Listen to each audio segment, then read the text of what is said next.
Sejam muito bem-vindos a este webinar promovido pelo Banco Português de Fomento em parceria com o Instituto de Gestão Financeira da Segurança Social e as Sociedades de Garantia Mútua. É um webinar dedicado à linha de financiamento ao setor social. Agradecemos o interesse e a forte adesão de todos e gostaríamos de contar com a sua participação nesta sessão, colocando as questões que possam surgir ao longo da apresentação e que tentaremos esclarecer no final.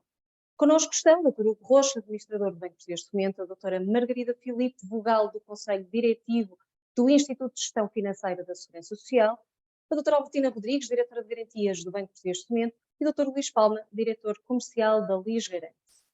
Convidamos o Dr. Hugo Rocha a dar as boas-vindas e iniciar a sessão. Obrigado, Mónia. Boa tarde a todos.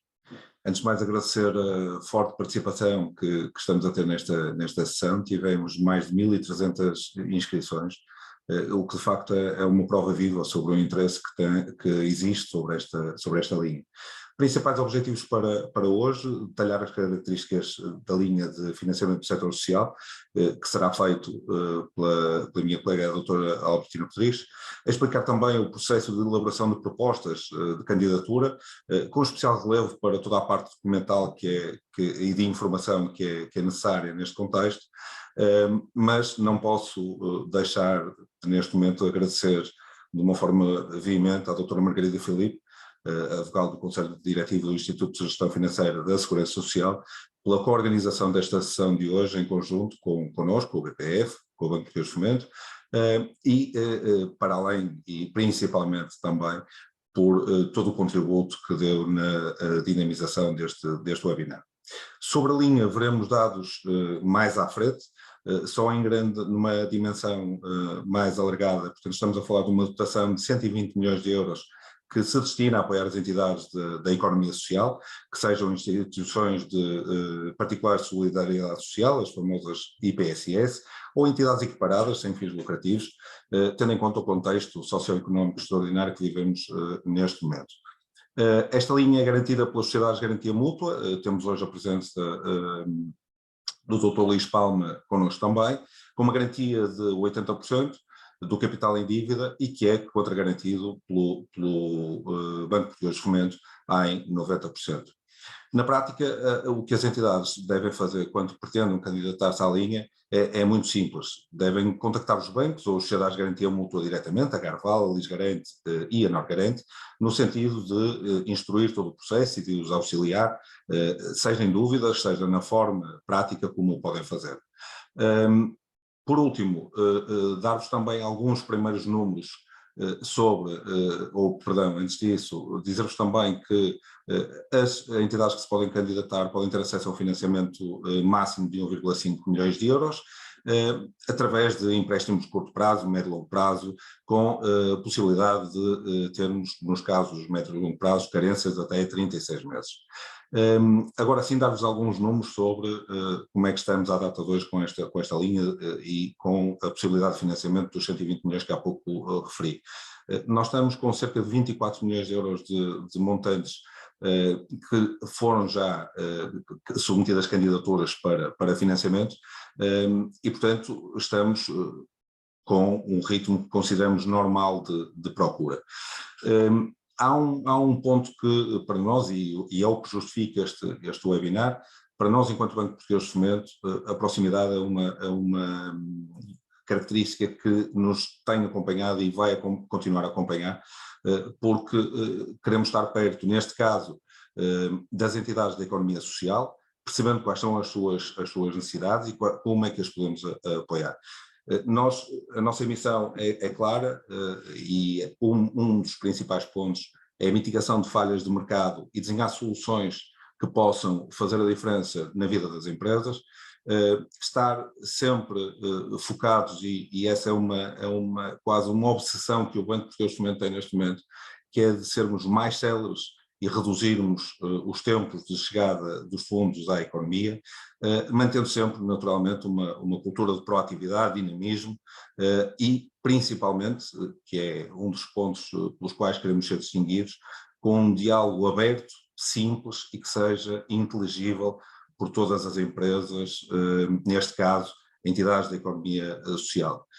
Queremos ser, de facto, um parceiro ativo e relevante, e é isso que nos move todos os dias. Para não tomar mais tempo, porque o que é verdadeiramente importante é o que segue, resta-me agradecer a todos a presença uma vez mais, e sem mais demoras passo a palavra à Albertina Rodrigues para partilhar connosco a sua apresentação. Obrigado e uma boa sessão a todos.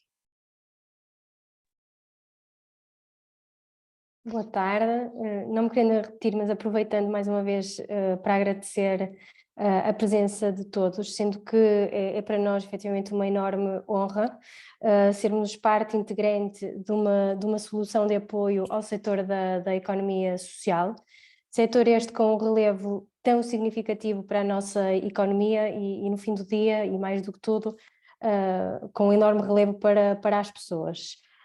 Vou então passar aqui a partilha da minha apresentação. Um segundo. Ok.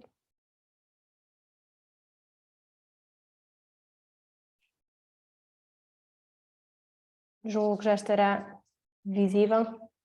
Pronto. A linha de financiamento ao setor social é uma linha de até 120 milhões de euros de financiamento e que se destina a apoiar as entidades da economia social face ao contexto socioeconómico extraordinário resultante do aumento dos custos de energia, procurando colmatar necessidades de financiamento e de investimento, quer no âmbito da transição ambiental, quer Albertina, no âmbito... desculpa interromper-te, nós não estás estamos a conseguir ver a tua apresentação. Okay. Então vou voltar à partilha. Será que assim? Agora sim. Agora sim, ok. Então, tomando, mas acho que o que disse também não dispensava a visualização da apresentação, seja... Albertina, peço desculpa. É Coloca só, assim, por favor, exatamente. Obrigado. Ou seja, voltando aqui ao objetivo, ou seja, da linha, que procura efetivamente colmatar as necessidades de financiamento e de investimento, quer no âmbito da transição ambiental, quer no âmbito da concretização de novos projetos ou de requalificação de equipamentos sociais. A quem se destina? Destina-se a entidades da economia social que sejam instituições particulares de seguridade social, seja IPSS, ou entidades equiparadas, sem fins lucrativos e certificadas quando aplicável. Esta parte da certificação já vou explicar um bocadinho melhor a seguir, que sejam localizadas em território nacional com atividade principal enquadrável, isto aqui genericamente setores da educação, atividade da saúde humana e apoio social e outras atividades de serviço, sendo que concretamente as CAIs elegíveis estão disponíveis no nosso site e em tudo o que sejam documentos de divulgação associados, e estas entidades têm de cumprir cumulativamente aqui os seguintes requisitos. Devem apresentar uma situação líquida positiva no último balanço aprovado, sendo que é aqui dada a abertura que para as entidades que têm uma situação líquida negativa no último balanço, poderão apresentar essa situação regularizada através do balanço intercalar até à data da respectiva candidatura. Não deverão ter incidentes não regularizados junto da banca ou do sistema de garantia mútua à data da contratação. Terão também, a essa data da contratação, de ter a situação regularizada junto da administração fiscal e da segurança social. Tendo também neste momento da contratação, a situação regularizada em matéria de reposições no âmbito dos financiamentos por fundos europeus. Deverão declarar, assumir o compromisso de manterem postos de trabalho durante os 12 meses seguintes à celebração do contrato de financiamento, declararem serem outorgantes de convenção coletiva de trabalho que tenha sido recentemente celebrada e ou revista há menos de 3 anos ou que se encontrem em fase de negociação, sendo que no momento zero, ou seja, declararão ser outorgantes, mas o facto de serem outorgantes terá de ser comprovado também à data da contratação. Deverão cumprir toda a legislação em vigor, nomeadamente que resulta aqui em matéria de combate, branqueamento de capitais e ao financiamento do terrorismo. Não serem entidades que não cumpram o direito da União Europeia e o direito nacional aplicáveis, em especial no que se respeita à prevenção e mitigação de fraudes, corrupção e conflitos de interesse. Não serem entidades Olha, aqui está repetido, é menos uma condição, cumpram com a obrigação de registro no Registro Central de Beneficiários Efetivos, com todas as obrigações legais que daí decorram, não terem sido condenadas por sentença transitada em julgado em processo de fraude, branqueamento de capitais ou financiamento ao terrorismo, o que implicará na data da contratação, da apresentação de registro criminal, e não serem entidades que não cumpram a legislação e orientações europeias em matéria de combate à evasão fiscal. Em termos de condições gerais, e aqui, dando aqui um pequeno destaque, e até voltando um bocadinho ao tema que eu referi há pouco, da questão da certificação, explicar aqui um bocadinho o regime legal de auxílio que está aqui inerente a estas linhas, porque estas medidas, sendo financiadas com fundos públicos, vêem-se obrigado ao cumprimento destas matérias relacionadas com o regime legal de auxílios. E isto basicamente vai funcionar desta forma, ou seja, há entidades da economia social que estão certificadas ou que conseguem a certificação junto do IAPMEI como sendo micro, ou equiparadas, não é? Micro, pequenas ou médias empresas. Nestes casos, ou seja, é aqui que nós falamos que é a diferenciação entre ser certificadas como micro, pequenas e médias empresas, ou seja, basicamente é ter ou não esta certificação do IAPMEI, e as que não sejam.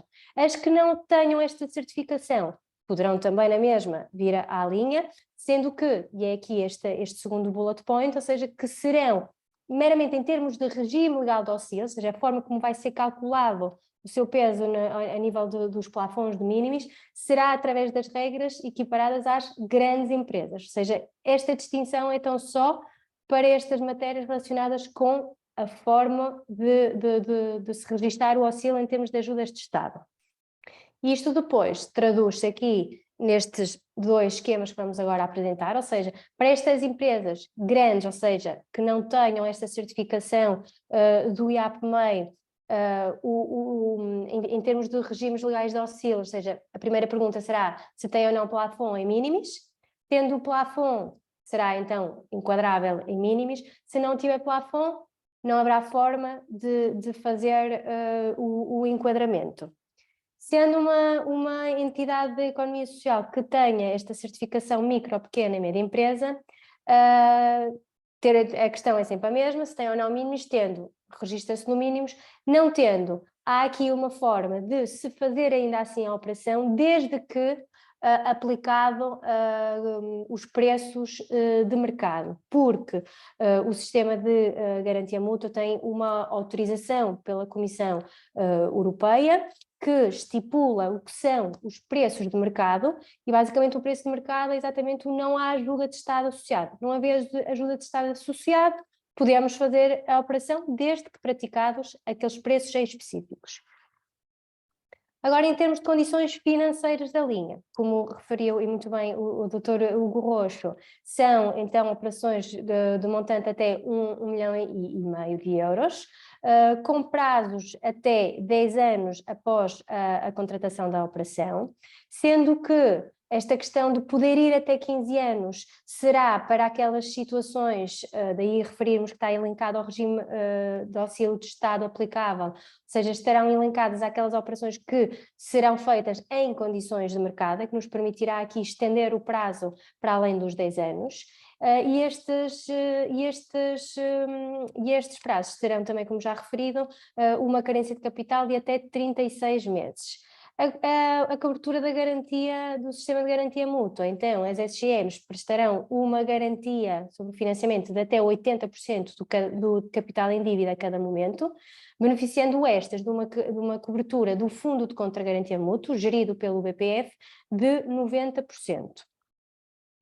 Em termos de pricings, conseguimos aqui umas condições financeiras de que muito nos orgulhamos, ou seja, em termos de preço foi aqui dar pela via do preço, uma grande ajuda aqui ao setor, ou seja, temos aqui taxas de juros e spreads desta forma que estão aqui elencadas aqui nesta tabela, ou seja, no máximo, isto depois vai evoluindo conforme a maturidade, mas aqui de relevar que para empréstimos superiores a 8 anos, o máximo do spread que será praticado será de até 1,75%.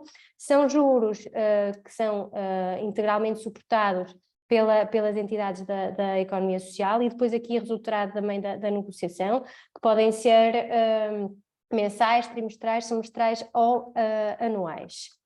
Em termos de comissão de garantia, e repescando um bocadinho aquilo que eu explicava há pouco, ou seja, no máximo a comissão de garantia que se encontra aqui estipulada, e que também ela é integralmente suportada pela entidade da economia social, será de 1%, sendo que temos aqui a tal ressalva que, no caso das entidades certificadas como micro, pequenas ou médias empresas, havendo aquele modelo possível de condições de mercado, poderá, nestas situações muito específicas e tão só nestas, não é, o preço ser superior, seja no caso em que a entidade já não tem mínimos disponível, mas precisa efetivamente fazer na mesma a operação, então serão-lhe aplicados os custos de mercado, que estão só nestes casos, não é, poderão ser superior a 1%. Fora isto, o limite que é sempre estipulado é no máximo dos máximos uma comissão de garantia de 1%. Também aqui uma conquista que achamos também muito, muito boa e de relevar nesta linha é o facto das entidades da economia social não terem de reunir a qualidade de acionista das SGMs. O sistema de garantia mútua, como o nome indica, não é? tem subjacente este mutualismo que, por regra, obriga a uma aquisição de participação social a cada operação. No caso específico desta medida, isentou-se aqui esta obrigatoriedade que achamos muito importante para aqui dar aqui e agilizar o produto em si, dadas as especificidades dos seus beneficiários. E aqui, então, deixamos aqui os nossos... primeiro os nossos contactos aqui para dúvidas de forma assim comercial, ou seja, as sociedades de garantia mútua que foram aqui já referidas, a Garvalis Garantia Norgarante, deixando aqui também, ou seja, esta apresentação irá ser partilhada, o meu contacto através da Direção de Garantias do Banco Português de Fomento. Agora, para entrarmos um bocadinho mais nos circuitos e no que fazer no momento de querer submeter uma candidatura, vou passar então a palavra ao meu colega da Lis Garante, Luís Palma. Muito bem, muito obrigado, Albertina. Deixem-me só colocar aqui a minha apresentação.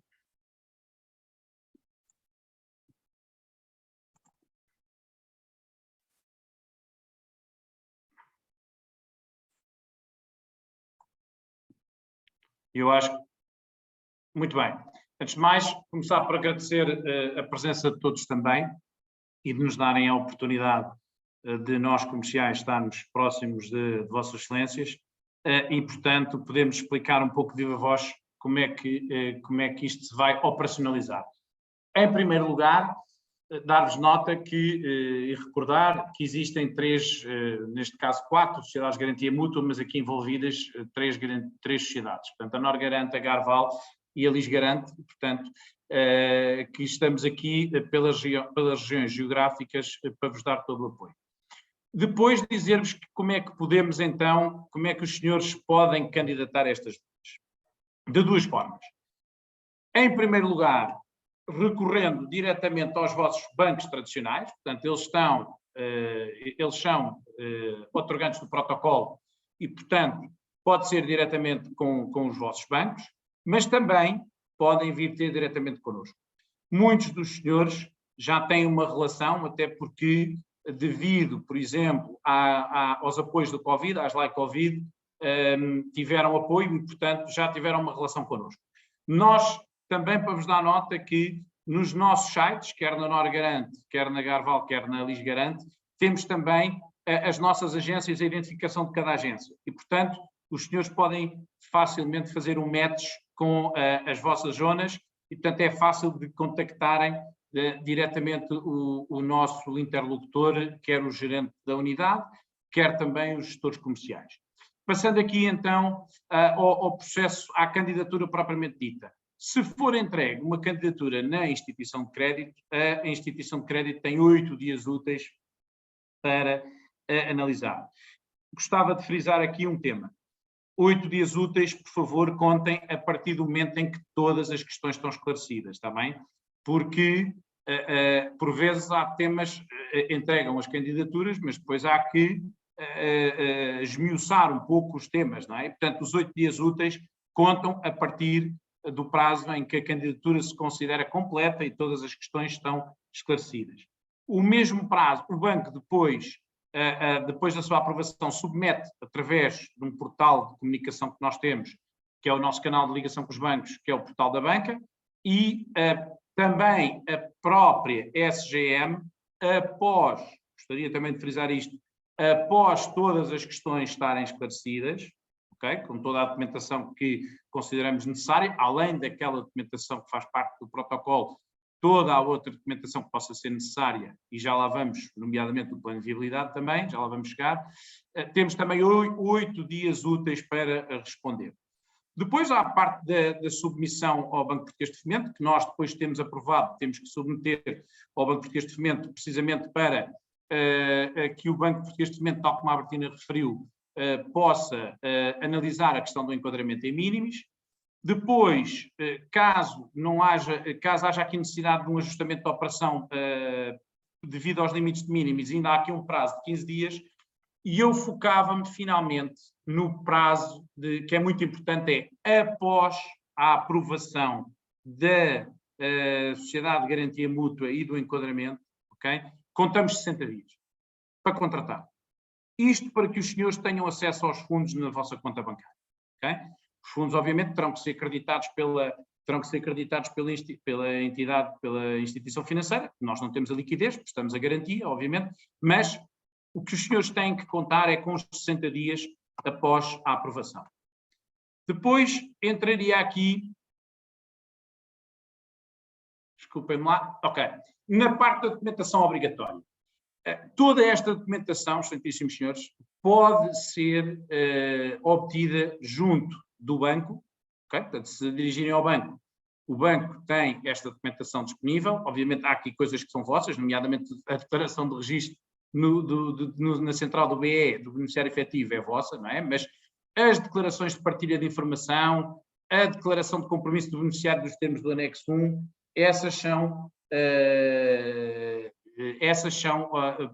são fornecidas quer pela banca, quer por nós.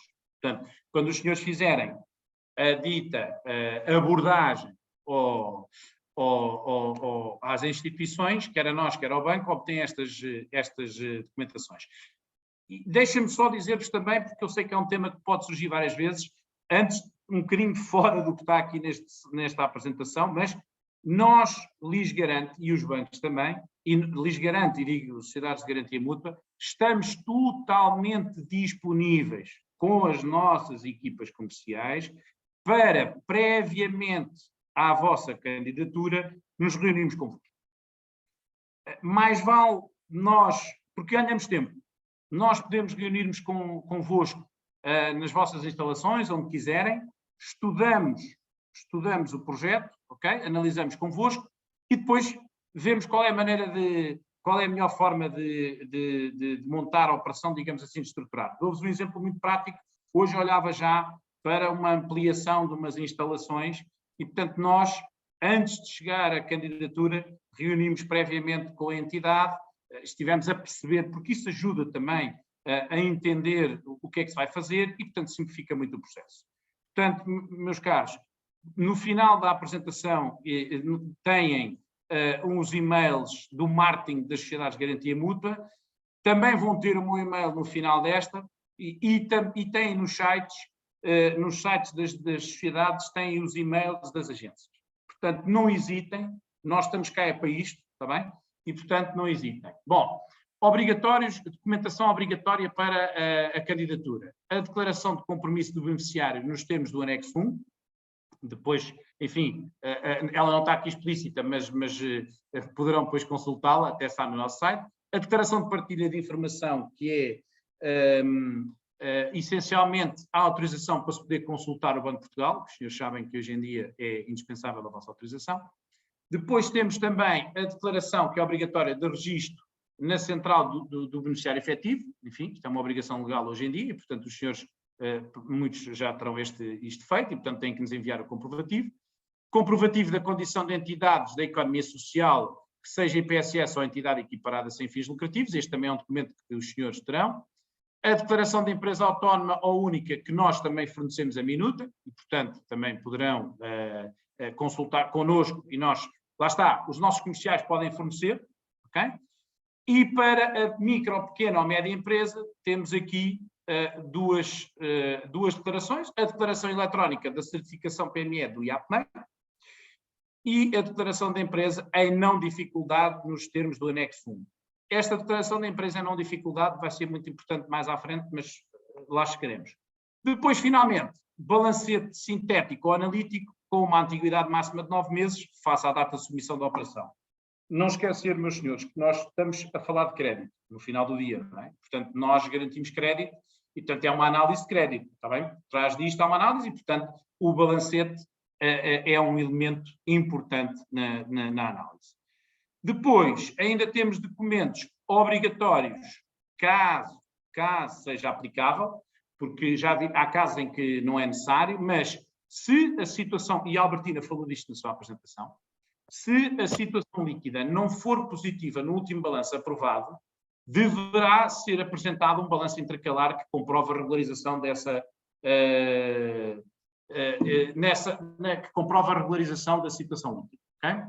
Depois também temos outro documento, que é para empresas cuja atividade tenha iniciado há menos de 24 meses, deverá ser apresentada a declaração de início de atividade. Portanto, isto é algo que os senhores fizeram junto à AT, portanto, têm que entregar.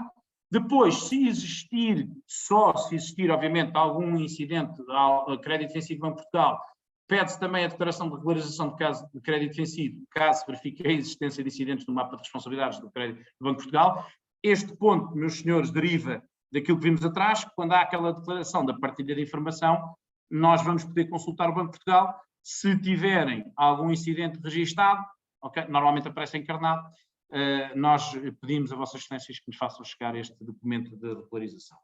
Depois, ainda temos o plano de viabilidade quando estamos a falar de operações de investimento, e dou-vos um exemplo muito concreto daquilo que eu vos falei hoje de manhã, há pouco, peço desculpa, de se forem operações de investimento, pedimos aqui um plano de viabilidade para operações de investimento.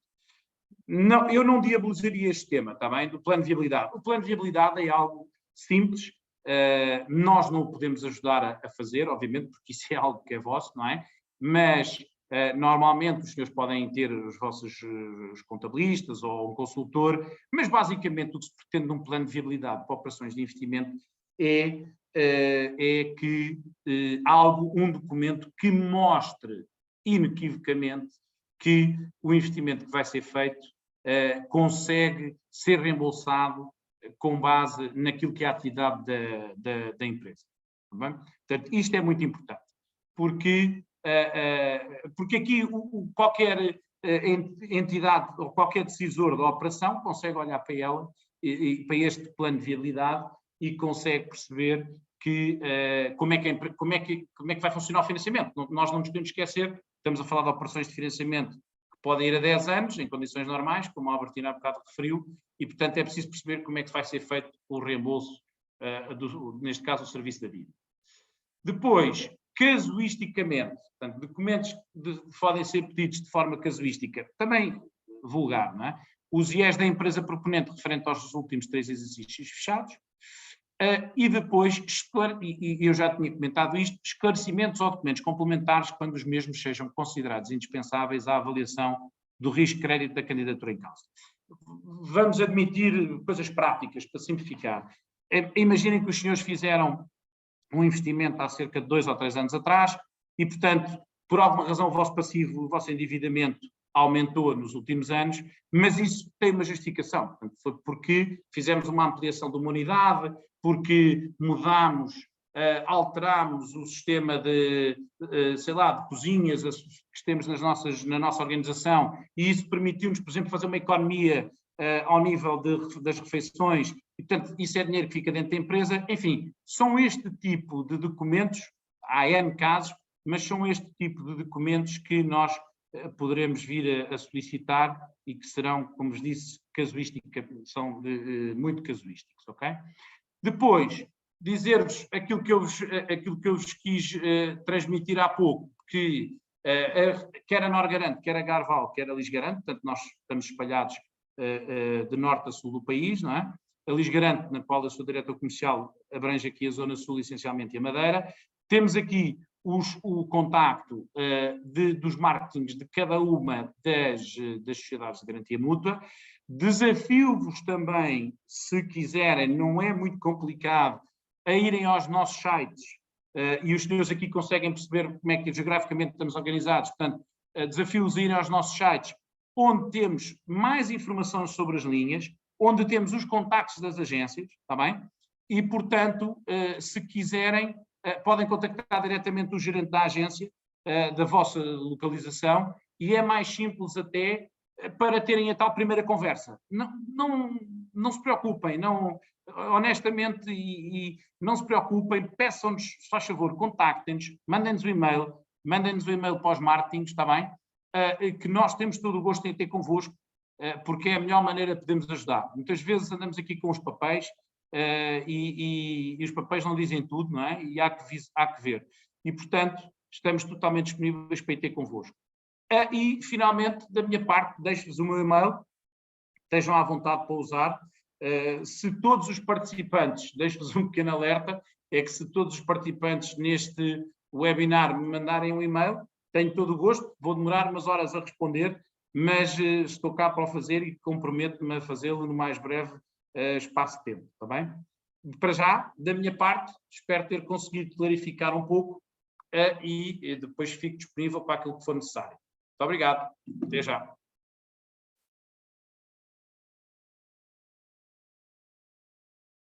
Muito obrigada pelas apresentações. Vamos dar agora início ao momento de esclarecimentos e questões, aqui com algum tempo adicional que os nossos apresentadores conseguiram ganhar para este momento de esclarecimento.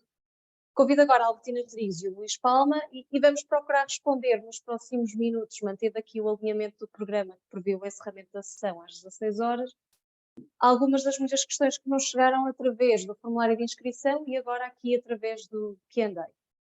Algumas destas questões já foram respondidas durante as apresentações, portanto vamos tentar agora reunir aqui um elenco das questões que fomos vendo no Q&A para esclarecer.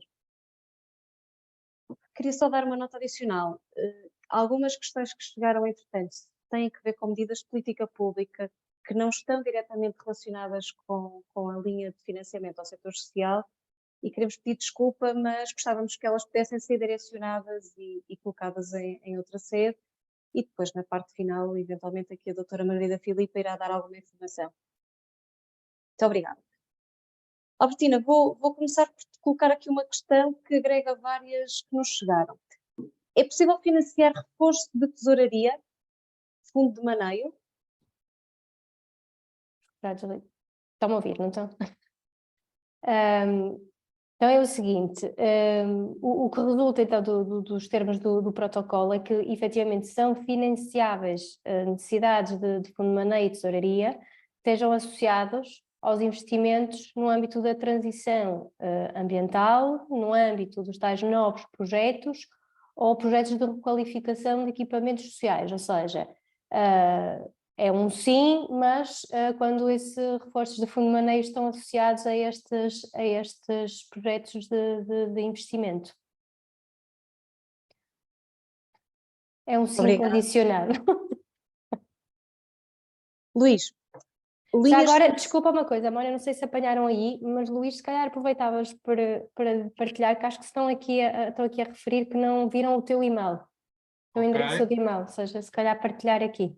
Vou voltar cá, dê-me só um segundo. Eu posso acrescentar que as apresentações vão ser depois partilhadas por e-mail. Não sei se conseguem ver agora. Sim, agora deixa assim um bocadinho enquanto se calhar respondemos a umas perguntas que as pessoas vão registando. Muito bem. Assim dá tempo para tomarem nota. Isso.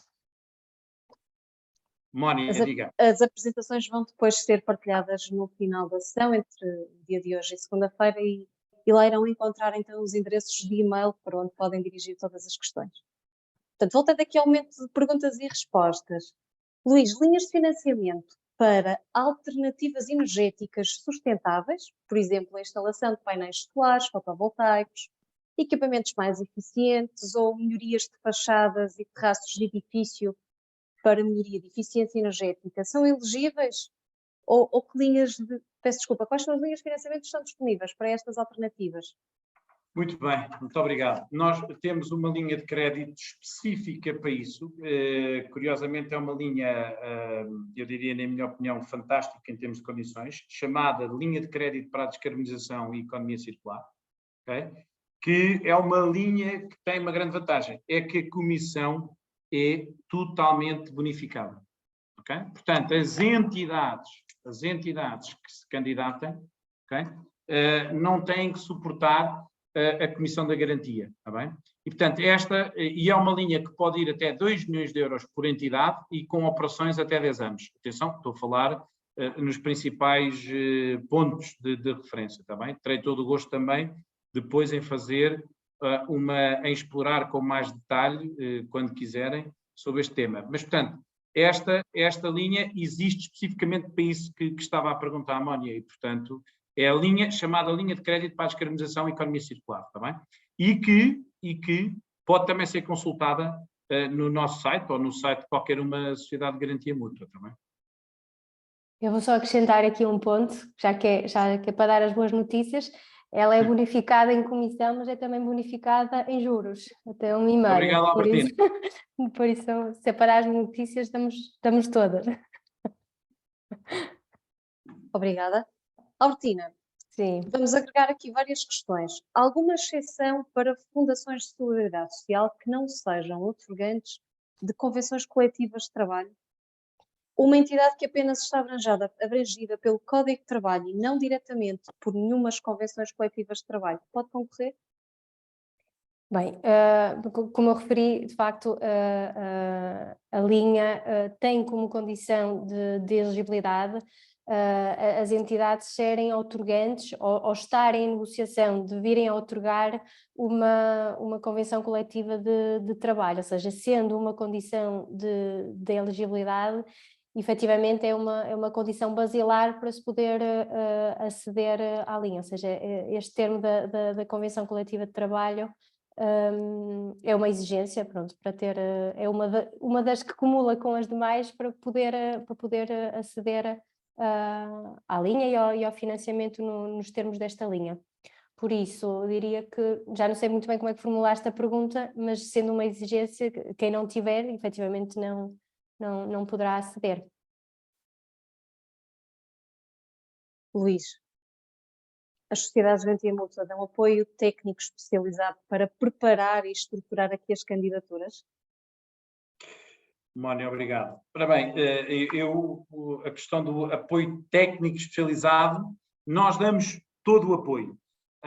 Agora, e eu até frisei isso durante a minha apresentação, portanto, nós estamos disponíveis para nos reunir e o que é que nós tradicionalmente fazemos? Podemos ajudar as entidades a estruturarem no sentido de percebermos, ou delas perceberem como é que podem apresentar as operações, qual o prazo, porque o prazo obviamente vai estar indexado à sua capacidade de reembolso do serviço da dívida. Agora, não podemos ser nós a fazer, por exemplo, os planos, os chamados business plan. Isso não podemos fazer porque isso está fora do nosso âmbito e do nosso escopo, está bem? Mas reunimos, analisamos aquilo que se quer fazer, podemos fazer uma espécie de uma ficha técnica, se quiserem, meramente indicativa, para tornar a coisa mais fácil, para ajudar, e depois, a partir daí, a entidade pode reunir-se com, enfim, ou com consultores, ou com técnicos que tenha dentro, e portanto, fazer a apresentação, ou quer ao banco, ou quer connosco, como eu falei. Não sei se consegui esclarecer, Mónica. Obrigada. Albertina, existem valores a fundo perdido? Não, esta medida não tem uma medida de conversão a fundo perdido associada, ou seja, esta linha não conta com esse mecanismo de conversão. Luís, agora uma pergunta mais complicada. Encontrando-se a instituição a cumprir um acordo de pagamento do PER, é possível candidatar-se a financiamento? Muito obrigado, Mónia, pertinente questão. Muito obrigado. De facto, vamos lá ver, há aqui um tema muito importante. Nós estamos a utilizar aqui fundos associados a fundos comunitários e, portanto, há aqui barreiras, nomeadamente de empresas em dificuldades financeiras que não são elegíveis para estas linhas. Okay? Ora, uma empresa que esteja num PER, ainda que esteja a cumprir o acordo de pagamento, ela efetivamente está em situações de dificuldade financeira. E se repararmos, faz parte da documentação de candidatura à linha uma declaração em que a empresa declara que não está em dificuldade financeira. Portanto, seria um contrassenso. Okay? Portanto, não. A empresa que esteja em PER, e desculpem ser tão frontal, mas a empresa que esteja em PER não é permitido candidatar-se à linha. Ok?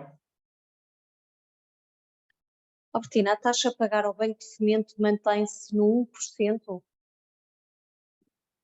Eu julgo que estaremos a falar da Comissão de Garantia e aqui, voltando um bocadinho atrás e esclarecer desde já, não é uma Comissão de Garantia que seja liquidada ao BPF, ou seja, como o nome indica, a Comissão de Garantia, e como expliquei aqui, a garantia é emitida pela Sociedade de Garantia Mútua, ou seja, esta Comissão de Garantia é para ser liquidada à Sociedade de Garantia Mútua que emitirá a garantia. Em termos de 1%, ou seja, como eu expliquei, então é a taxa máxima, ou seja, é a comissão máxima, o teto que se aplica aqui a estas medidas, que também não referi, mas que acho que não é de menosprezar. Nós, nas medidas que vimos a lançar muito recentemente, este teto é nos 2%, ou seja, conseguimos aqui, atentos aqui às particularidades e ao impulso que queremos dar aqui ao setor social, conseguimos aqui um esforço e assim uma forma de darmos aqui um sinal que efetivamente queremos dar aqui esta ênfase aqui ao setor social. E também ressalvar que não há outras comissões a serem cobradas pelas SGMs no âmbito desta linha, ou seja, o protocolo também permite isto, ou seja, outras comissões não serão cobradas, ou seja, vai-se limitar a esta comissão de garantia que é com este teto de 1%. Sendo que, desculpa lá, que eu também vi aqui perguntas há bocado, só para explicar um bocadinho, que se calhar não ficou claro, que as únicas situações em que o preço poderá ser superior a 1% será nas tais situações em que a entidade já tenha plafond de minimis consumido, não é? E que aqui a única forma para aquelas que são certificadas como micro, pequenas ou médias empresas possam fazer a operação, ou seja, sendo-lhes aplicado um preço de mercado. Isto só esclarecer, como eu disse, e se calhar disse um bocadinho en passant, e se calhar pelas perguntas que fui vendo aqui, pode ser tema, que é assim, todas estas medidas têm e são financiadas ab início com verbas públicas e como tal o regime é claro, ou seja, para não desvirtuar aqui a concorrência, há aqui plafons estipulados máximos que as entidades podem beneficiar de ajudas de Estado. Pronto. E como tal, é este tal regime de mínimos, que eu vou falando, se calhar não é tão claro para toda a gente, mas este regime de mínimos é o que estipula exatamente isso, os tetos máximos que cada entidade pode ter de ajudas de Estado. Pronto. E, ou seja, disto não fugimos porque as medidas são financiadas com 100% com verbas públicas. E é exatamente por isso que tem de haver um registro em regime de auxílios. A forma como se registra, aqui entra aquela particularidade de empresas que consigam essa certificação PME, ou seja, esta equivalência a serem micro, pequenas ou médias empresas, ou seja, o cálculo é feito de uma maneira Se elas não tiverem essa certificação, vão ser tratadas em termos de regime de auxílios como equiparadas a grandes empresas. Mas isto só vai ditar é a forma do cálculo. Ou seja, não há é mínimos em todas, certo? Diferente é, para aquelas de micro, pequenas e médias empresas, temos ainda a possibilidade de que para essas, se até já tiverem os seus mínimos tomados, porque acederam a outras medidas em que consumiram mínimos, aí para estas sim, ainda temos aqui digamos um plano B, que é podemos continuar a poder fazer a operação desde que praticados os preços de mercados, que para certos e determinados ratings podem efetivamente ser superior a 1%, mas a regra será só nestes casos particulares é que o preço será superior a 1%, ou senão será sempre igual ou inferior a 1%. Nunca esquecer, também acho que referir, isto são os preços máximos, não quer dizer que não se possam aplicar taxas inferiores a isso, decorrente da análise de crédito que venha a ser feito. Desculpa ter tomado um bocado de tempo com esta, com esta a minha pergunta. pergunta era nesse sentido, Albertina. Nós tínhamos aqui muitas questões sobre o auxílio de mínimos e pedir para explicar melhor o plafond de mínimos. Eu penso que cobrimos com esta tua resposta praticamente todas as questões que tínhamos cá. Talvez possa só complementar aqui com a questão de mínimos a questão do cúmulo das operações, se é possível uma entidade beneficiar de uma linha ao abrigo de outra medida ou mesmo através do PRR e poder beneficiar aqui desta linha. Sim, é como eu estava a dizer, ou seja, e fazer até se calhar aqui uma destrinça, porque nós também no sistema de garantia multa tivemos muito recentemente, à luz das linhas Covid, também uma linha específica para o setor social. Pronto, aqui também é preciso que fique já claro que a linha que houve no Covid, todas as linhas Covid tiveram um regime de auxílios de Estado específicos, foi o quadro temporário, ou seja, em nada essas medidas concorrem com estes limites de mínimos. Foi como o nome indica, um quadro que foi ali num certo e determinado período de tempo para uma condição específica que foi o Covid e que registou ajudas de Estado de uma forma muito específica. Não concorrem com estes limites de mínimos que estamos aqui a falar. Ou seja, se houver outras operações que tenham sido feitas noutras linhas que nós tenhamos, por exemplo, numa linha ADN, que é uma linha mais generalista e isso tudo, sim, concorrem mínimos, mas, ou seja, é um plafond que existe, como existem outras medidas que tenham tido uma ajuda de Estado, tudo concorre, aí está, fruto das regras em vigor a nível de ajuda de Estado para esse limite de mínimos. Mas o limite de mínimos também é trianual, ou seja, também não é um limite que é estanque para toda a vida, ou seja, também aquilo tem regras que vai havendo aqui um revolving ao longo do tempo, por isso não é nada que uma pessoa já tenha feito uma entidade, tenha feito uma operação e fica tapada para todo sempre, não, ou seja, por isso é que a cada momento vamos fazendo, quando vem uma operação, esta análise de enquadramento, porque o plafond vai evoluindo. O uso dele, o plafond é único. Luís, em situação de desequilíbrio financeiro, e aqui vou fazer a ponte com a questão anterior que eu coloquei, a que mais é que as PSS podem recorrer? Obrigado, Mónica. Ora bem, depende do que é o desequilíbrio financeiro. Se for um desequilíbrio financeiro em que, por exemplo, coloca a entidade ao abrigo do artigo 35 do Código das Sociedades Comerciais, enfim, que significa que foi perdido 50% do seu capital, não podem candidatar-se a esta linha, ok? E fica mais difícil porque a maior parte das linhas de crédito obrigam a cumprir pelo menos esta condição. Agora, se for, por exemplo, um desequilíbrio financeiro em que a autonomia financeira não esteja em patamares que nós gostaríamos. Ora bem, podemos tentar encontrar em conjunto com a entidade algo que possibilite, enfim, que essa autonomia financeira seja revista e tornar a empresa então elegível. Eu aqui deixava sempre, e perdoem-me fazer aqui um bocadinho esta publicidade, mas como comercial que sou tenho que o fazer. Existe uma linha que é a ADN, existe uma linha que é a ADN, que é a Albertina já falou nela, eu diria que é uma linha multifunções, ok? Portanto, é uma linha que pode ir até 3 anos e que pode servir quer para um apoio de curto prazo, como um apoio com reembolsos até 3 anos.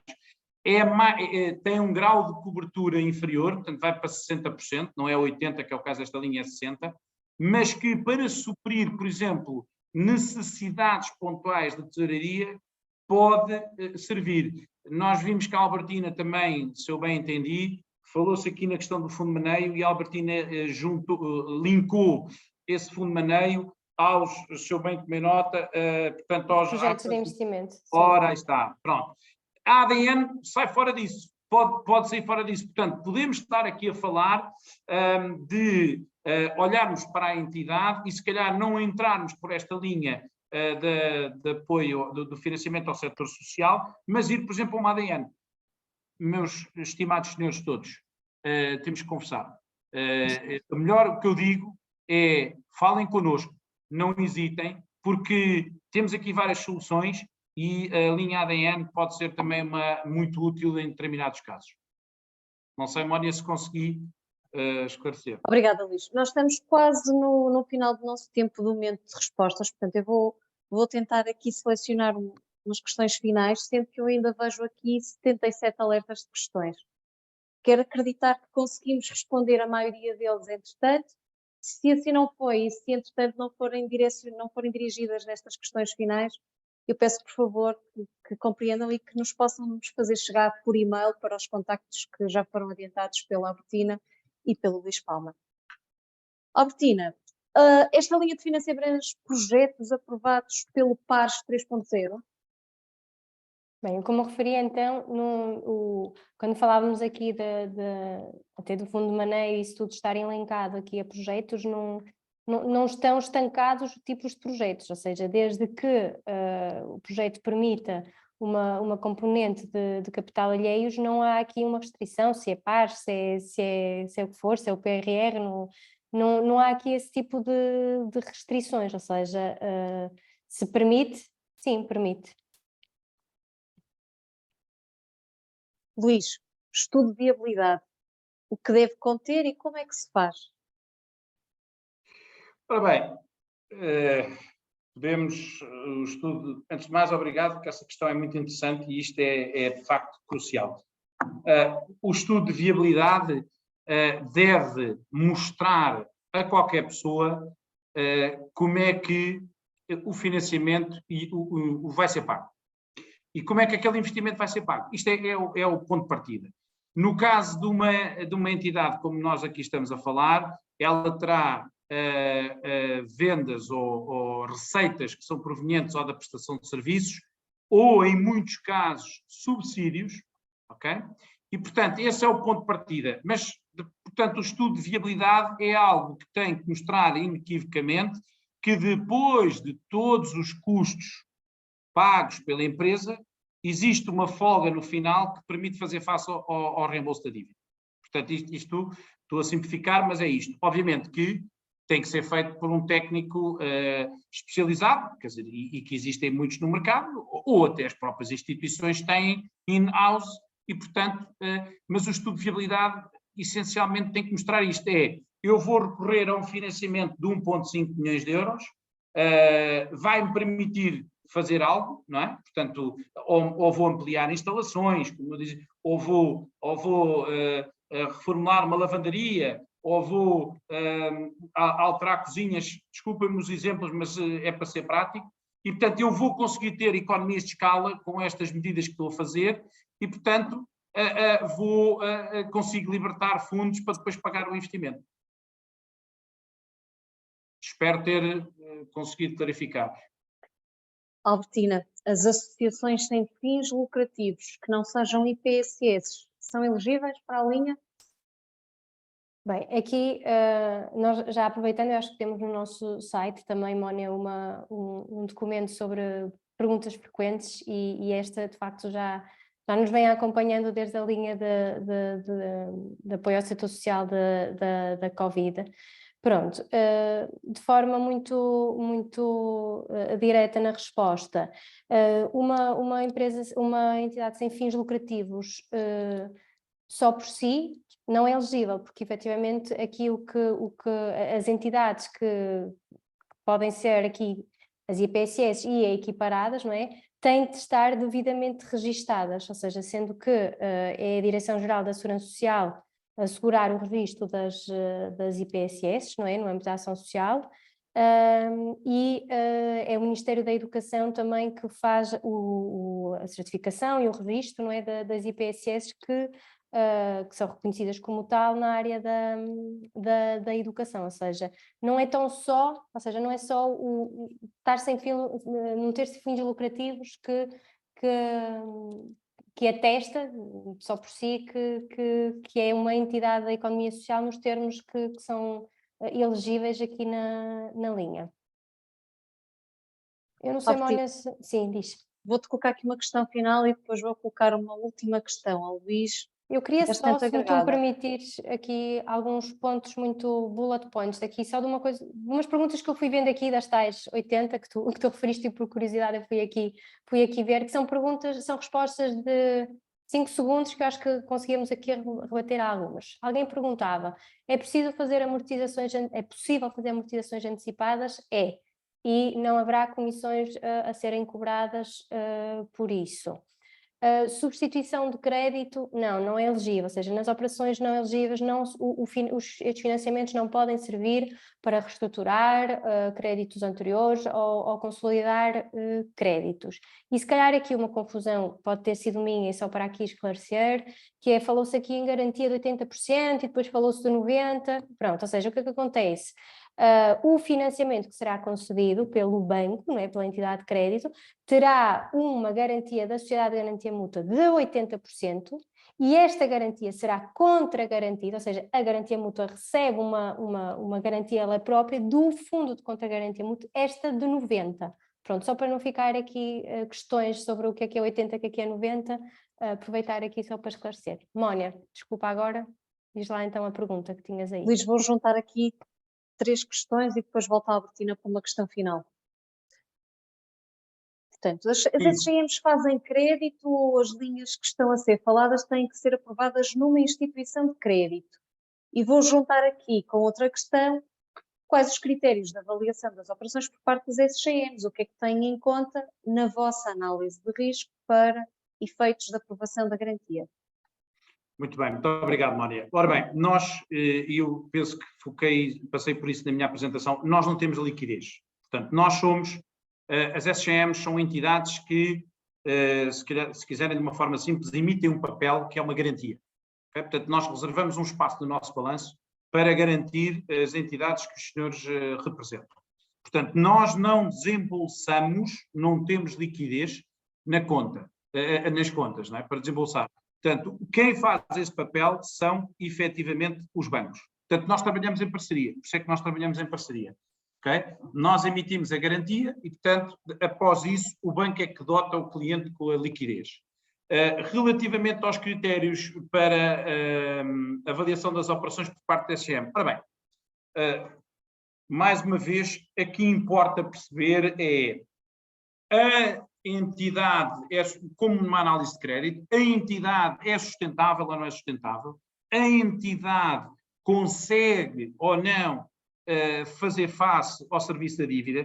Eu vi uma pergunta há pouco a passar que se referia, penso eu, resultados líquidos negativos num ano. Não tem problema ter resultados líquidos negativos num ano. Atenção, isso não podemos é deixar que esses resultados líquidos sejam recorrentes e que eliminem os capitais próprios das instituições, está bem? Isso é que não pode acontecer.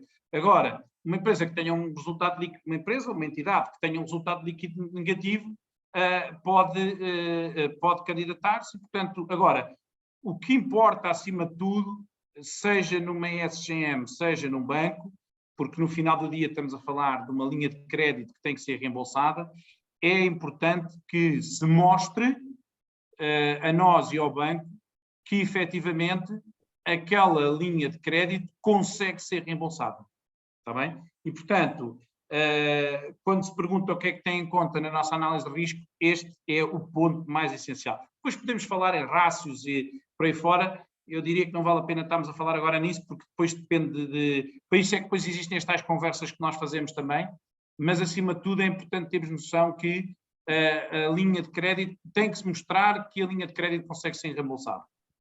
Mónica, eram estas as perguntas ou falhei alguma? Confirmo. Okay, Questões finais, sim ou não? Luís, as ICs e duas questões finais, sim ou não? Luís, as ICs e as sociedades de garantia mútua podem solicitar avalos? Podem.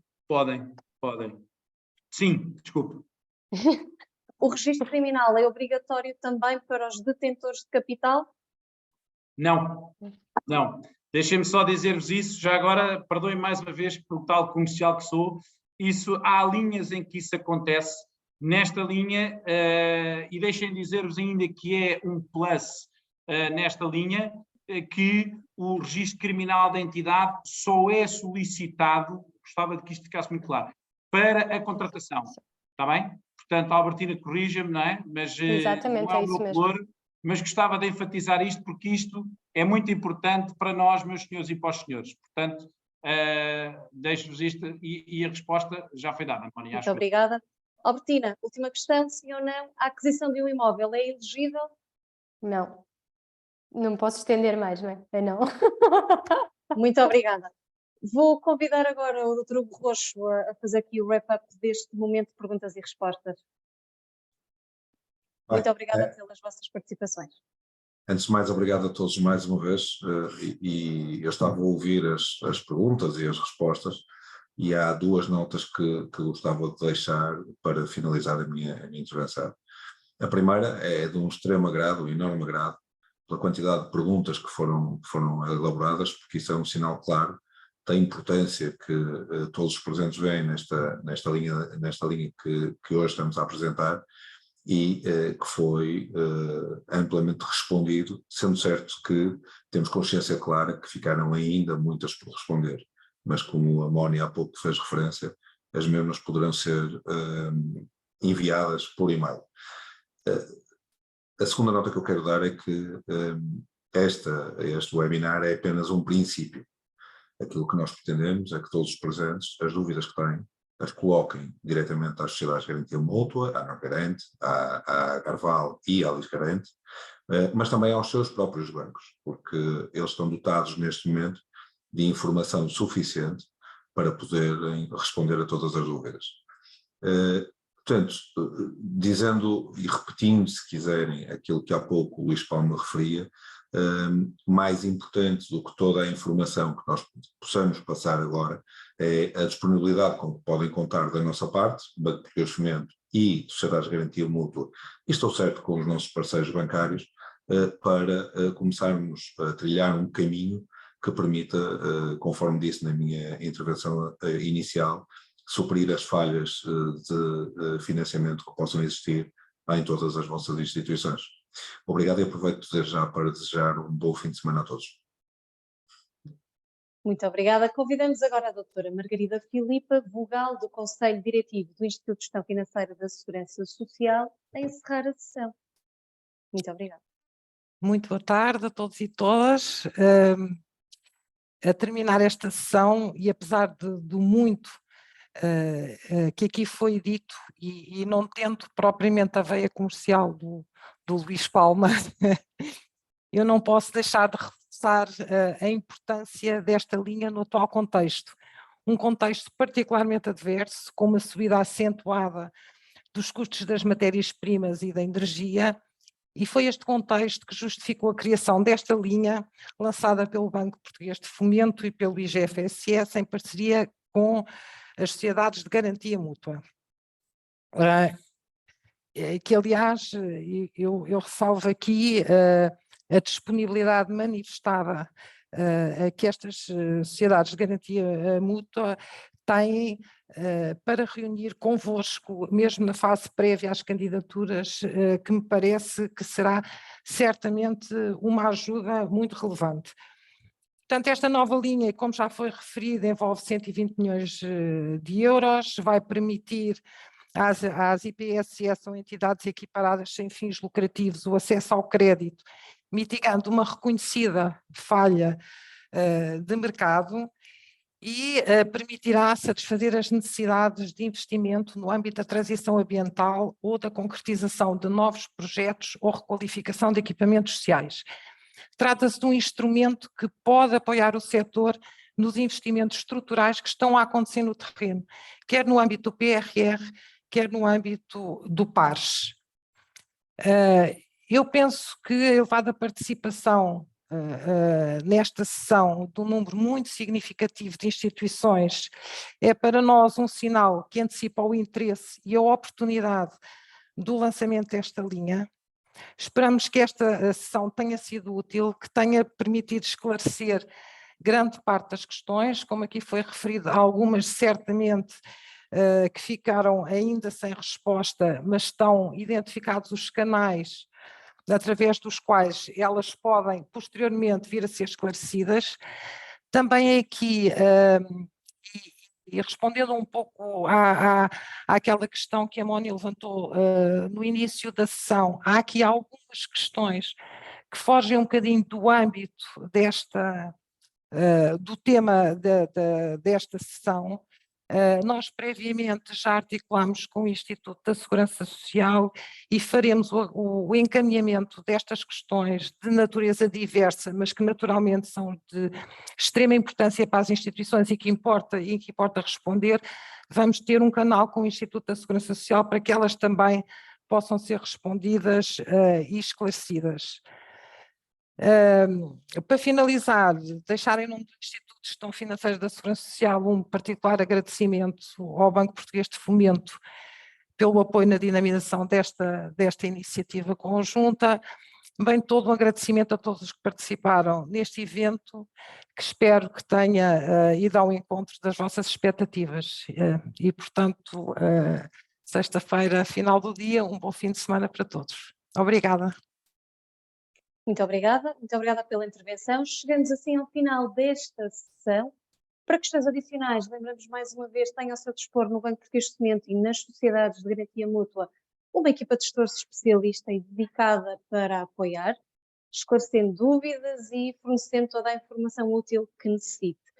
Permitam, por favor, lembrar que o Banco Português de Fomento está a percorrer o país com um programa de conferências, o Roadshow Fomento, é dedicado a promover a implementação de uma cultura de boa gestão e boas práticas de governança, mas também para apresentar as características dos instrumentos que promovem, em particular os instrumentos ao abrigo do Plano de Recuperação e Resiliência. A próxima conferência é no Funchal, no dia 1 de junho. Temos outras previstas, pode consultar no nosso website. Gostaríamos de convidar a estarem presencialmente e a conhecer a equipa do Banco Português de Fomento e a dirigir todas as dúvidas que possam ter em primeira mão. Em nome do Banco Português de Fomento e do Instituto de Gestão Financeira da Segurança Social, agradecemos a todos os participantes, esperando poder contar com a vossa participação em iniciativas futuras, que vamos divulgar através do LinkedIn. Sigam-nos, ficam ao par. Muito obrigada e até breve.